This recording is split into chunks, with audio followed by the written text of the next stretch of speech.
Now, let's dive into today's story. The Final Testament. Chapter 1. The Serpent's Den. John Pierce never believed in coincidences. At 42, he ran Pierce Security Solutions, the most advanced private security firm in the Northeast.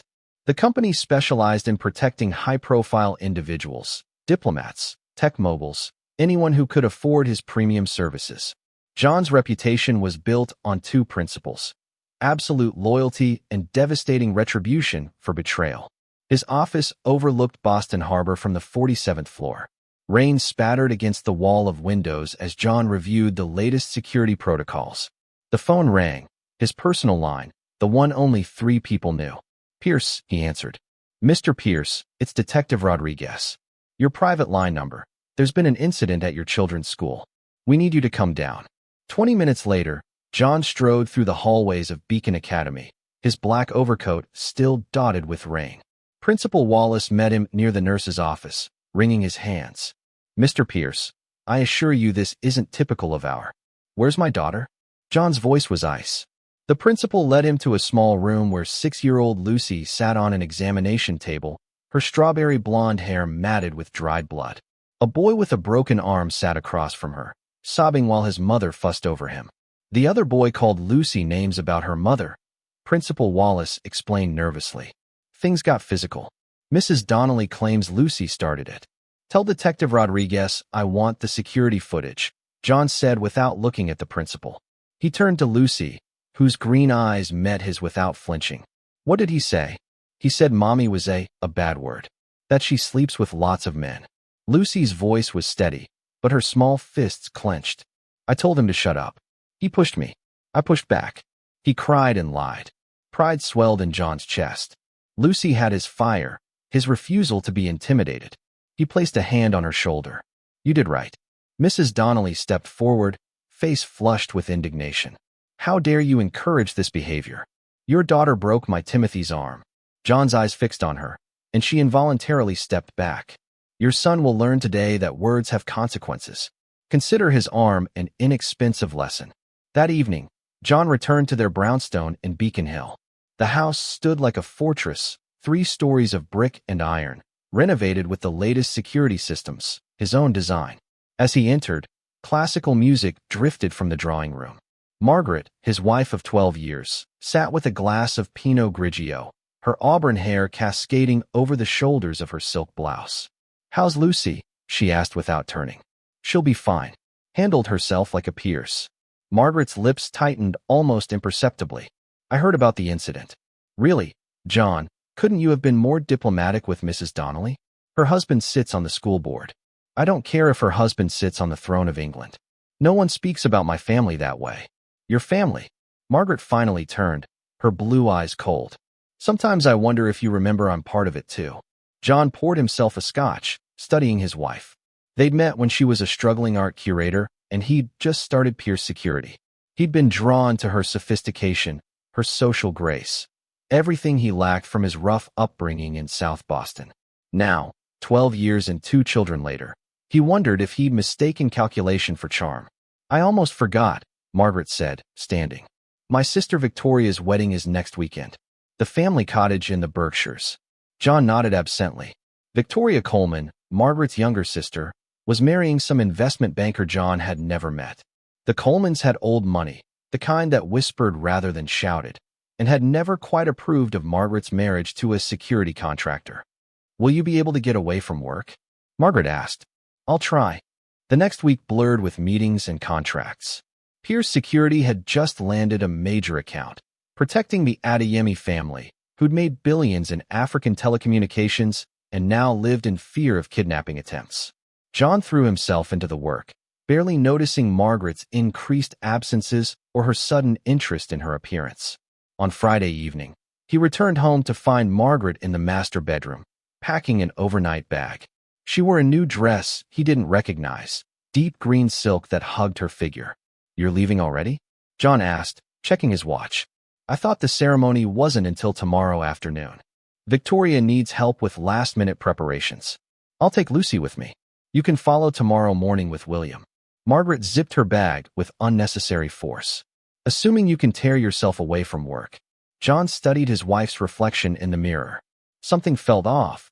The timing, her attitude, the way she avoided eye contact. But he pushed the feeling aside. Paranoia was an occupational hazard in his line of work. Safe travels, he said. After Margaret and Lucy departed in a hired car, John spent the evening reviewing security footage from the Adeyemi property. Around midnight, he headed to bed, stopping to check on 12-year-old William, who was deeply engrossed in a comic book. "Lights out in 30, champ," John said. "Dad." William looked up. "Is Mom acting weird to you?" John paused. "How do you mean?" "I don't know. Different. Like she's hiding something." From the mouths of babes, John thought. Adults are complicated sometimes. Don't worry about it. He ruffled William's hair and retired to his empty bedroom, though sleep eluded him. Hours passed, and eventually exhaustion claimed him. Chapter 2, The Warning. John woke to his daughter crawling into bed beside him. The digital clock read 2:14 a.m. "Daddy," Lucy whispered, her small body trembling. "We need to leave now." Instantly alert, John sat up. "What's going on, sweetheart?" Tears streamed down Lucy's face. "Mommy changed the locks yesterday. She said we'd be orphans by morning." Ice flooded John's veins. "Lucy, what exactly did Mommy say?"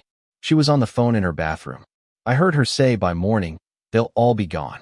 Lucy's voice broke. "She said to make sure the gas was on high and all the doors were locked." John's training kicked in. He swung out of bed, moving to the door. The handle wouldn't turn. He tried the bedroom windows, sealed shut from the outside. The master suite, designed as his safe room, had become his prison. "Stay calm, baby," he told Lucy, though his own heart raced. The faint smell of gas reached his nostrils. His phone lay on the nightstand. He dialed 911, but the call wouldn't connect. Signal jammer, he realized. Margaret had been thorough. Think. He moved to his dresser, retrieving the emergency toolkit hidden in a false bottom. Lock picks, glass cutter, portable signal booster, tools of his trade. As he worked on the door's locking mechanism, Lucy huddled on the bed, clutching her stuffed rabbit. "Daddy, I'm scared." "I know, sweetheart. But we're going to be okay." The lock clicked open. John eased the door wide, listening. The house was silent except for the distant hiss of gas. He crept to William's room. The door was locked from the outside. A safety feature John had installed himself, now turned against him. He picked it quickly and found his son sleeping soundly. "William." John shook him awake. "Emergency drill. Move." Years of training paid off as William immediately rose, alert and ready. John herded both children to the main staircase, but found it blocked by a security gate, another of his own installations. The doorbell rang. John froze. At 2:30 a.m., there was only one reason for a visitor. He looked at his children. "Stay behind me." Moving to the front door's security panel, he activated the exterior camera. Two men in dark clothing stood on his porch, their faces obscured. Through enhanced audio, he heard one speak into a radio. "Target should be neutralized." Entering now for confirmation. Understanding clicked into place. Margaret wasn't at her sister's wedding. This was an elaborate murder plot, and these men were here to ensure the job was done. John's mind raced. The house's security system was designed to keep people out, not in. Margaret must have had help. Someone who knew the system, knew his routines, knew his weaknesses. "Daddy," Lucy whispered. "What do we do?" John smiled coldly. "We survive. And then, we make them pay." He led his children to the kitchen, where he'd installed a secondary exit, a tunnel leading to the wine cellar of the neighboring abandoned building. It had been his insurance policy against exactly this kind of scenario. As they crawled through the passage, explosions rocked the house behind them. The men had triggered the gas. John shielded his children with his body, feeling the heat of the blast. They emerged in the dusty wine cellar, coughing and covered in soot. John used his backup phone to call for help, then held his children close. "Mom tried to kill us," William said, his voice hollow with shock. "Yes," John confirmed. He wouldn't lie to them. But she failed, and that was her first mistake. Chapter 3, The Dead Man Walks. The Pierce brownstone burned through the night. Fire trucks and police cars lit up Beacon Hill with their strobes. John watched from across the street, his children wrapped in blankets provided by EMTs. To the world, the Pierce family had perished in a tragic accident. But John had other plans. Detective Rodriguez, the same one who'd called about Lucy's incident, approached with genuine concern on his face.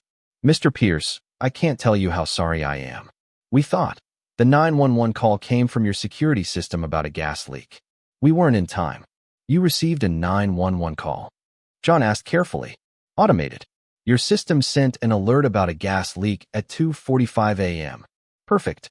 Someone had programmed his own system to create an alibi." John filed this information away. "Detective, I need a favor," John said quietly.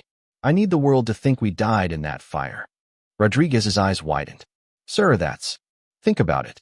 Someone tried to murder my entire family tonight. Someone with inside knowledge of my security systems. Until I know who, my children aren't safe." The detective studied John's face, then nodded.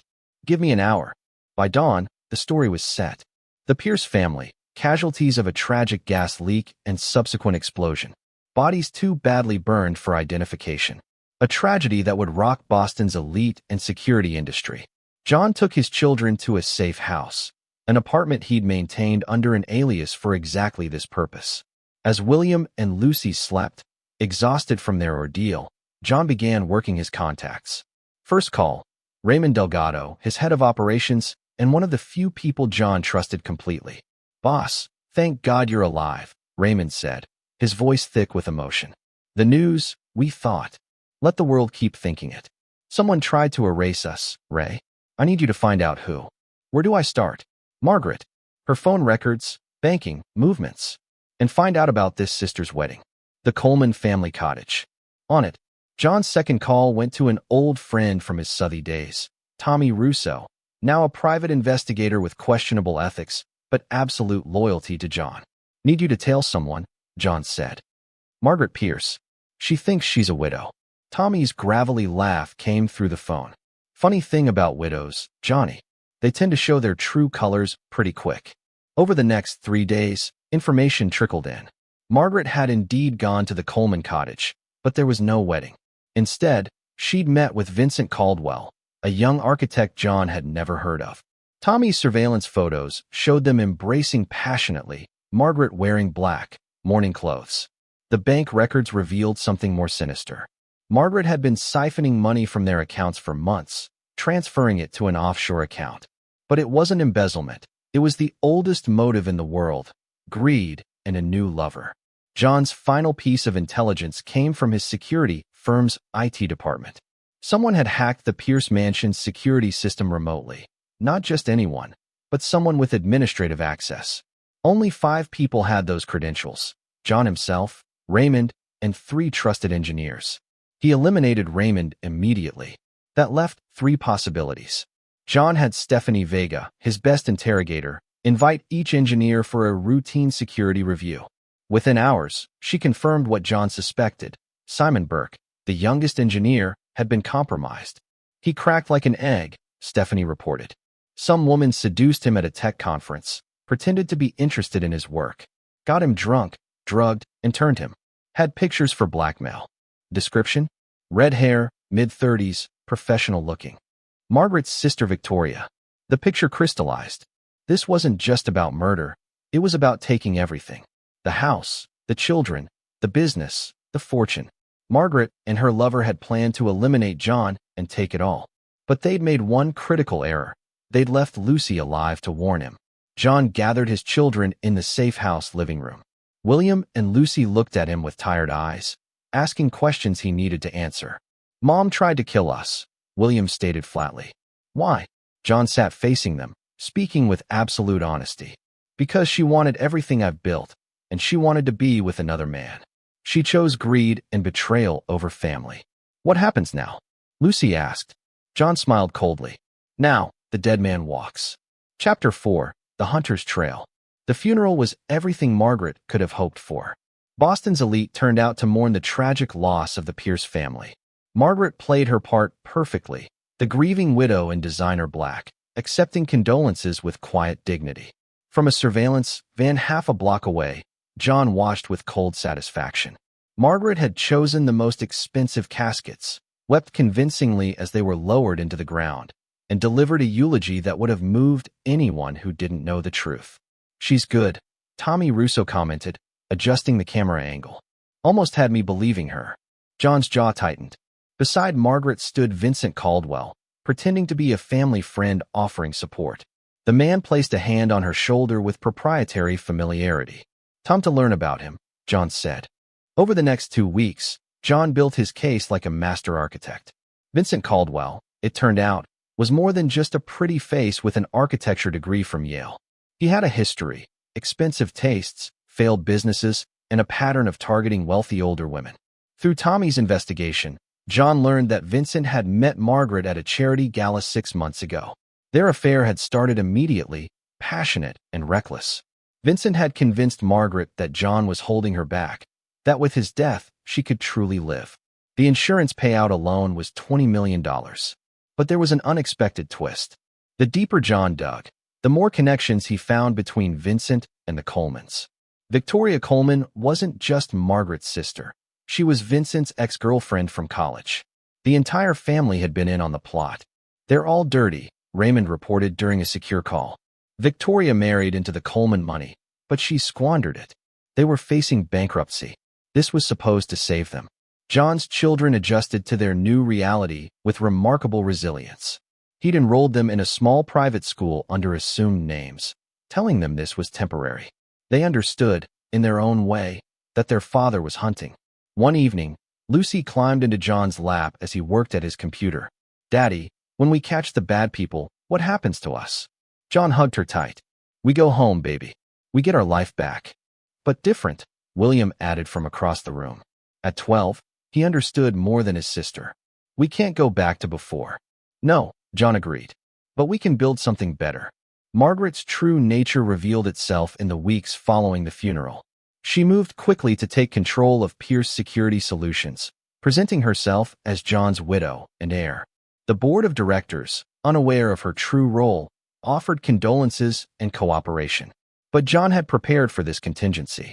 Hidden clauses in the company bylaws required his personal approval for any ownership transfer. Margaret found herself hitting legal walls, her frustration growing. "She's getting sloppy," Raymond observed during one of their daily briefings. "Making mistakes." "Good," John replied. "The rope's almost ready." His patience paid off when Margaret made her first fatal error. Believing herself secure in her deception, she hosted a small gathering at a downtown hotel, a private memorial for John with select friends and business associates. Vincent Caldwell attended as her date. John watched the event unfold through strategically placed cameras. Margaret laughed too freely, touched Vincent too intimately. They retired to her suite early, unaware they were being recorded. "Phase 1 complete," John told Raymond. "Time to let them know I'm alive." The next morning, Margaret received a package at the brownstone, now her property. Inside was a single photograph: John, William, and Lucy, very much alive, taken the previous day. No message, no threat, just proof that the dead man walked. John's phone rang within the hour. A burner number, but he knew who it was. "John." Margaret's voice trembled. "John, is that you?" "Hello, Margaret," he said calmly. Surprised? Her intake of breath was audible. Where are you?" "Close. Watching. Learning." He paused. "Nice memorial service, by the way." Vincent seems to have gotten over his grief quickly. Silence. "Then, what do you want?" "Justice," John replied. "And believe me, you're going to beg for death before I'm done." The line went dead. Chapter 5, The Tangled Web. Fear made them reckless. Within hours of John's call, Margaret contacted Vincent, who reached out to the Colemans, who panicked and made calls of their own. John's team intercepted everything. "They're planning to run," Stephanie reported. "Trying to access the offshore accounts." "Which I already emptied." John smiled grimly. "Tommy, shadow them. I want to know every move." Margaret's world unraveled rapidly. The bank accounts she'd carefully hidden were frozen. Questions arose about the insurance claim. Creditors appeared, demanding payments she couldn't make. John applied pressure systematically. Anonymous tips to the IRS questioned the Colemans' finances. The SEC received information about Vincent's fraudulent business dealings. Each day brought new problems, new fears. He watched them scramble, observed their true characters emerge under pressure. Vincent turned on Margaret, blaming her for the botched assassination. Margaret lashed out at the Colemans for their incompetence. The family alliance fractured. Like watching rats fight over a sinking ship, Tommy observed with satisfaction. But John wasn't satisfied with financial ruin or legal troubles. He wanted something more personal. The opportunity came when Simon Burke, the compromised engineer, contacted Margaret in desperation. She'd been paying him to stay quiet, but now the money had dried up. Simon threatened to go to the police with everything he knew. Margaret agreed to meet him at an abandoned warehouse in Southie, a location that meant something to John. It was where his father had taught him to fight, where he'd learned that mercy was weakness. John got there first. Simon Burke arrived nervous and alone, carrying a laptop with copies of all the incriminating evidence. He never saw John step from the shadows. The confrontation was brief but educational. Simon learned the price of betrayal firsthand. When Margaret arrived, she found Simon unconscious, tied to a chair, and John waiting. "Hello, Margaret," he said, stepping into the light. "Let's have that talk." Her perfect composure shattered. She backed away, fumbling for her phone, but John had blocked all signals. "You can't. You're dead," she stammered. "No, I'm very much alive. Thanks to Lucy." John's voice was ice. "She heard your plans. She warned me. My 6-year-old daughter saved us all while you tried to murder your own children." Margaret's face went white. "I never meant to hurt the children. I needed freedom, money, a new life with Vincent." John circled her like a predator. "You could have divorced me. Instead, you chose murder. Vincent said it was the only way. He said that the Colemans would help, that you'd all be rich, that no one would suspect a thing." John nodded. "I know everything, Margaret. Every detail. The offshore accounts, the security breach, the gas leak." Simon here was very helpful filling in the gaps. Margaret looked at the unconscious engineer, then back to John. "What are you going to do?" "Justice," he replied, "but not the kind the courts offer.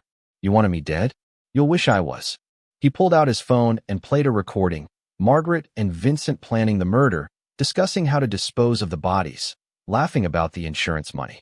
"I could send this to the police," John said. "Let you rot in prison. But prison's too kind. I want you to feel what I felt when I realized my wife tried to murder our children." Margaret began to cry, but John remained unmoved. He'd seen her cry before, used tears as weapons to get her way. "Tomorrow night," he continued, "you'll go to the Beacon Hotel. Tell Vincent to meet you there.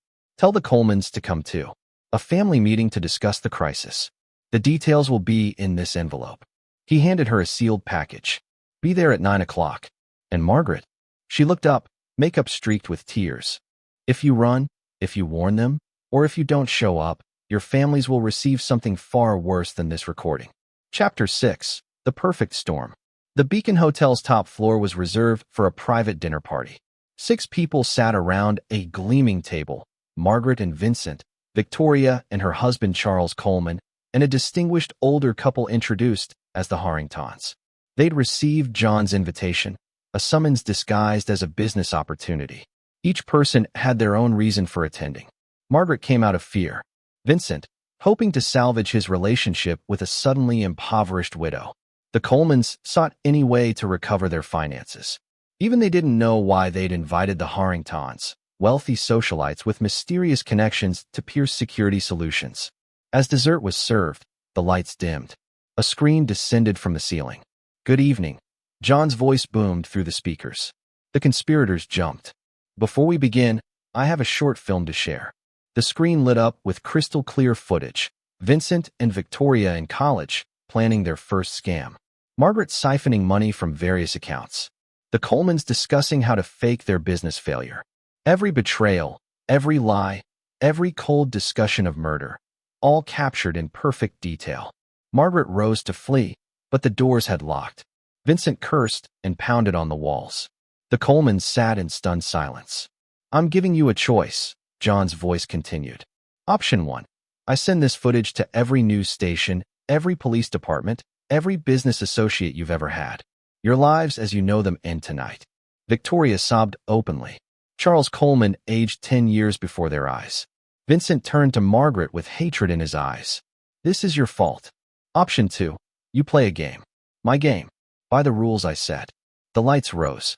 John stepped through a door none of them had noticed, impeccably dressed, radiating cold authority. Behind him stood the Harringtons, actually senior FBI agents who'd been investigating the Colemans for years. "What kind of game?" Charles Coleman asked hoarsely. John smiled without warmth. Musical chairs, with a twist.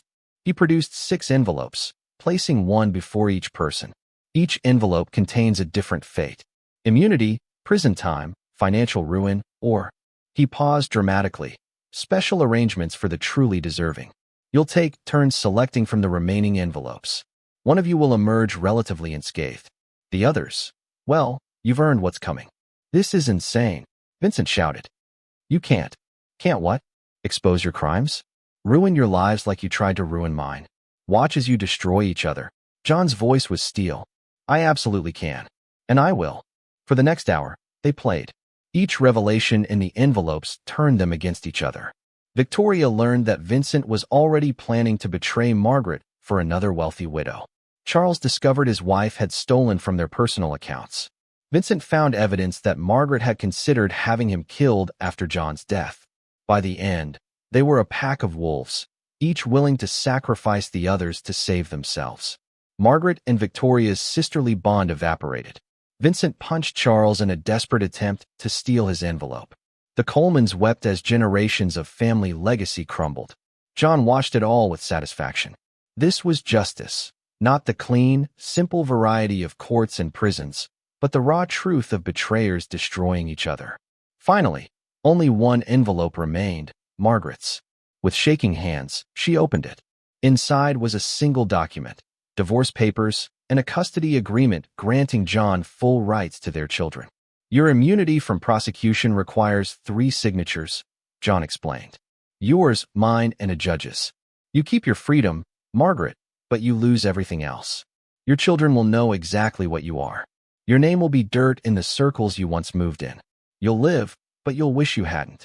As for the others, Vincent faced charges for fraud and conspiracy to commit murder. The Colemans would spend years fighting financial crimes allegations. Their privileged world had ended. John turned to leave, then paused. One more thing. Simon Burke? He's already talking to the FBI. Apparently, attempted murder is a powerful motivator for cooperation. Chapter 7. The Homecoming. The next morning, John returned to his children at the safe house. They'd watched the entire night's events on secure video feed, at his insistence. William and Lucy needed to understand the depths of betrayal and the price of justice. Is it over? Lucy asked. Almost, John replied, pulling them close. We have one more thing to do. They drove to Pierce Security Solutions headquarters. Word had spread that John Pierce was alive. Employees cheered as he walked in with his children. Raymond met them at the elevators, tears in his eyes. Welcome home, boss. John addressed the assembled staff personally, thanking them for their loyalty during the crisis. He explained that those who'd betrayed him had been dealt with. Pierce Security would emerge stronger. Later, in his office, he found a package on his desk. Inside was Lucy's lucky rabbit, slightly singed from the fire, and a note from Detective Rodriguez. Found this in the ruins. Thought she might want it back. That evening, John took his children to dinner at their favorite restaurant. They'd grown in these weeks, harder, wiser, but not broken. Dad, William said over dessert, are we safe now? John considered the question carefully. Safer than before. But remember what you've learned. Trust carefully, watch constantly, and never let your guard down. Lucy hugged her rescued rabbit close. And family protects family, she added. John smiled proudly. Exactly. Chapter 8. The Ripple Effect. The aftermath of John's revenge spread like wildfire through Boston's social circles. Margaret lived in isolation, shunned by the very society she'd craved. Her daily existence became a punishment. Watching her children thrive without her, seeing her former friends cross the street to avoid her, receiving photos of her ex-husband's success. Vincent Caldwell learned about survival the hard way. Federal prison awaited, but first came the street justice. John's reputation meant certain people took interest in the man who'd tried to murder him. Vincent discovered that even without direct action, John could make prison a nightmare. The Colemans fared no better. The family's centuries-old businesses crumbled under investigation. Charles and Victoria's marriage dissolved in bitter lawsuits. Their children, innocent of their parents' crimes, had to rebuild their lives from nothing. Simon Burke cooperated fully with authorities, earning a reduced sentence, but John's influence extended beyond courts. The man found it impossible to get tech work again. Every door closed, every application rejected. He became a lesson for others about the cost of betraying John Pierce. But John's most satisfying revenge wasn't what he did to his enemies. It was what he built in their absence. Pierce Security Solutions expanded internationally. The Adeyemi account, impressed by John's handling of his personal crisis, led to contracts across Africa. John's reputation for loyalty and ruthlessness made him the most sought-after security consultant in the world. More importantly, his relationship with his children deepened. William applied to MIT at 16, already showing his father's aptitude for security systems. Lucy, now 8, had become the daughter John always hoped for, smart, fierce, and unforgiving of betrayal. They'd moved back to Beacon Hill, but not to the old brownstone. Too many ghosts. Instead, John built a new fortress, state-of-the-art, impenetrable, a castle for his new dynasty. Chapter 9. The Final Testament. 10 years after the night that almost destroyed him, John sat in his office, watching his now 18-year-old daughter give her MIT valedictorian speech via video feed. Lucy had his eyes, his drive, his unwavering principles. A knock interrupted his pride. Detective Rodriguez entered, older but still sharp. Thought you'd want to know. Margaret's heart gave out yesterday. Natural causes. John felt nothing. The children know? They were listed as next of kin. You want me to handle it? No. I'll tell them tonight. John turned back to the video. Lucy was talking about justice, about standing up to evil. His eyes burned with fierce pride. Rodriguez lingered. For what it's worth, John, what you did that night, some might call it extreme. John's smile was cold. I don't care what some people think. They weren't the ones who smelled gas while their family slept. They weren't the ones who heard their 6-year-old daughter whisper that her mother planned to make them orphans. The detective nodded. Just wanted you to know, I never doubted you made the right call. After Rodriguez left, John opened his desk drawer and pulled out his personal journal. He'd kept it since that night, documenting everything. Not for the courts or history, but for his children. He wrote, to William and Lucy, when you read this, I'll be gone. But know this truth, I regret nothing. Every action I took after that night was necessary. Your mother and those who betrayed us learned that mercy is earned, not given. You've become everything I hoped for. Strong, uncompromising, loyal to those who deserve it.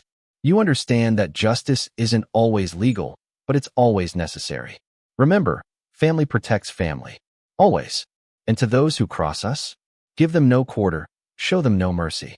Let them serve as reminders that betrayal has a price. Forever yours, Dad.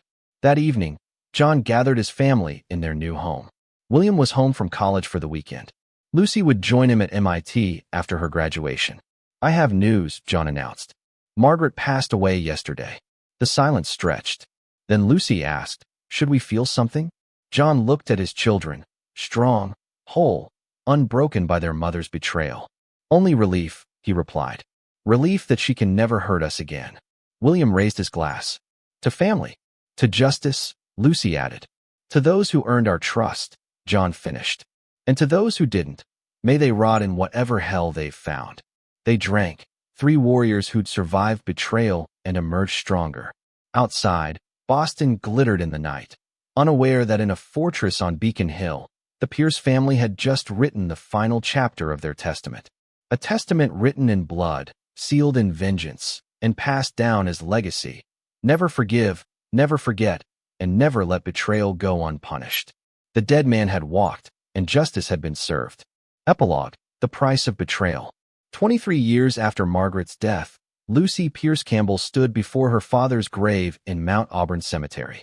The morning Boston air was crisp, carrying the scent of early spring blossoms.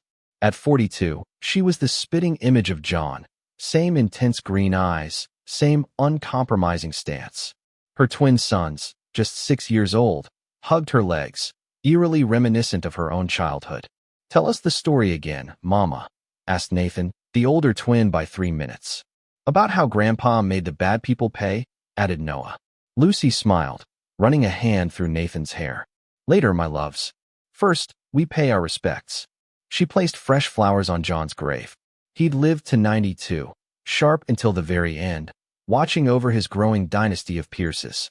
When the heart attack finally claimed him, Lucy had been holding his hand, promising to continue his legacy. "Miss you, Dad," she whispered. "You'd be proud." The sound of approaching footsteps made her turn. William, now a distinguished 68, strode down the path. Her brother had aged gracefully, his silver hair and expensive suit speaking to his success. Beside him walked his daughter, Samantha, and her teenage son, the next generation of Pierces. "You're early," William said, embracing his sister. The boys wanted to hear the story. William knelt beside his nephews. "Did you know your Grandpa John was the greatest man who ever lived? Because he made the bad people sorry?" asked Noah. "Exactly. And he taught us that family comes first, always." As the family gathered around John's grave, Lucy's mind drifted to the others who'd played parts in their father's tale. Their fates had become Pierce family legend, cautionary tales passed down to each new generation. Vincent Caldwell never emerged from prison a free man. John's influence ensured his transfer to maximum security, where his good looks and privileged background marked him as prey. The man who once charmed wealthy widows learned about true fear in those concrete walls. But prison was just the beginning. John had arranged for depositions to be taken from Vincent's fellow inmates, sealed testimonies to be released in installments throughout his sentence. Each month, new humiliations surfaced, stories of weakness, of weeping, of desperate attempts to buy protection. His reputation destroyed, forgotten by the world outside, Vincent became a ghost. He died at 57, shanked in the prison yard. The reports cited gang violence, but those who knew understood it was the final payment on a debt 20 years old. John, even from beyond the grave, had reached out one last time. The Colemans suffered differently. Victoria developed early-onset Alzheimer's, her mind crumbling like her family's fortune. In her lucid moments, she relived her betrayal of Margaret, crying for forgiveness that never came. She died in a state hospital, alone and broke, whispering warnings about the Pierce revenge. Charles Coleman lasted longer, but suffered more. The IRS investigation exposed decades of tax fraud, stripping away the family's remaining wealth. His children disowned him, and his friends abandoned him. He took his own life in a motel room, leaving only a note. John Pierce was right about justice. The Coleman name, once synonymous with Boston's elite, disappeared entirely. Their mansion was converted to condos, their businesses sold piecemeal, their legacy erased. As John had promised, they faced worse than prison. They faced the absolute destruction of everything they'd built. Simon Burke, the engineer who betrayed John's security systems, lived out his sentence in terror. Every day brought new threats, mysterious accidents, and constant reminders that John's reach extended even here. Upon release, he'd attempted to start fresh in California, but John's network followed him. No job lasted, no relationship survived. He finally settled in a small town in Maine, living under an assumed name, jumping at shadows, and checking his locks obsessively. The irony wasn't lost on him. The man who disabled John's security now lived in perpetual fear of unprotected doors. Margaret's fate, perhaps, was the cruelest. After Vincent's imprisonment and the family's destruction, she lived another 13 years. Unable to face Boston society, she'd fled to Europe, changing locations whenever rumors of her identity surfaced. The photos John had arranged to be sent continued throughout her life. Lucy's graduation, William's wedding, the grandchildren she'd never meet. Each image a reminder of what she'd lost by choosing greed over family. She died in a small apartment in Prague, discovered days later by neighbors who knew her only as that sad American woman. Her will left everything to animal shelters. The letter she'd written to Lucy and William, begging forgiveness, was found unsent in her desk. Lucy burned it unread when the Czech authorities finally tracked down her address. Detective Rodriguez lived to 95, retiring as Boston's longest-serving homicide detective. He carried the secret of John's survival to his grave, occasionally visiting to discuss old cases and new threats. His grandson now worked for Pierce Security Solutions. Tommy Russo, John's Southie friend turned private investigator, operated until his death at 88. His detective agency merged with Pierce Security, and his children continued the tradition of absolute loyalty to the Pierce family. Tommy's funeral saw criminal and law enforcement alike paying respects, united in their awe of a man who'd never betrayed a friend. Raymond Delgado succeeded John as head of Pierce Security Solutions, running it for 20 years before passing it to William. The company expanded globally, becoming the world's premier security firm. Every employee signed John's famous loyalty clause: betray a Pierce client, face consequences that make prison seem merciful. Lucy's career path surprised no one. After MIT, she joined the FBI, specializing in corporate espionage and white-collar crime. Her methods were her father's: ruthless, thorough, and creative. Criminals called her the Ice Queen. Unaware, she took it as a compliment. Her closure rate exceeded 90%, and stories of suspects confessing rather than face her interrogation techniques became urban legend. At 35, she'd met David Campbell, a federal prosecutor as uncompromising as she was. Their marriage merged two aggressive bloodlines, producing the twin terrors who now tugged at her coat. She'd resigned from the bureau to focus on the family business and family justice. William followed a different path, but with the same purpose. After Harvard Law, he revolutionized Pierce Security's legal department. His specialization was destroying enemies through systematic legal warfare, lawsuits, injunctions, and investigations that left targets broken and bankrupt. He married Margaret Solis, a federal judge, expanding the family's influence throughout the justice system. Together, the siblings built an empire that enforced John's philosophy: loyalty is rewarded, betrayal is annihilated. The twins stepped back from the grave. "Tell the story now," they asked together. Lucy and William exchanged glances. Some Pierce traditions needed preserving. They settled on a nearby bench, the family gathering close. The boys sat at Lucy's feet as she began the tale their father had told them decades ago. "Long ago, your grandfather trusted someone he shouldn't have." As Lucy spoke, she watched her son's reactions. Nathan's jaw clenched at mention of Margaret's betrayal. He had John's temper.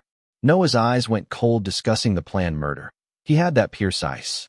When she described John's revenge, both boys nodded approvingly. "What's the moral?" Nathan asked when she finished. "Family above all," William answered. "And justice, always," added Samantha. "Never forgive betrayal," Noah concluded, unconsciously echoing John's own words. Lucy felt her father's presence like a warm hand on her shoulder. Yes, they understood. The legacy lived on. Later, at the Pierce family compound, a modernized fortress in Beacon Hill, the gathering continued. Extended family filled the house. Cousins, spouses, children, and grandchildren, all bound by blood and John's fierce principles. In the study, Lucy found an old file hidden behind her father's books. His handwriting covered the yellowed pages, a journal entry from 50 years ago.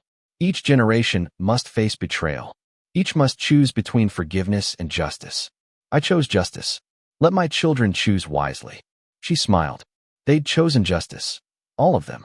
And they'd pass that choice to their own children. A knock interrupted her thoughts. Tommy Russo, 3, entered, now 47 and head of the Private Investigation Division. "Lucy, we have a situation."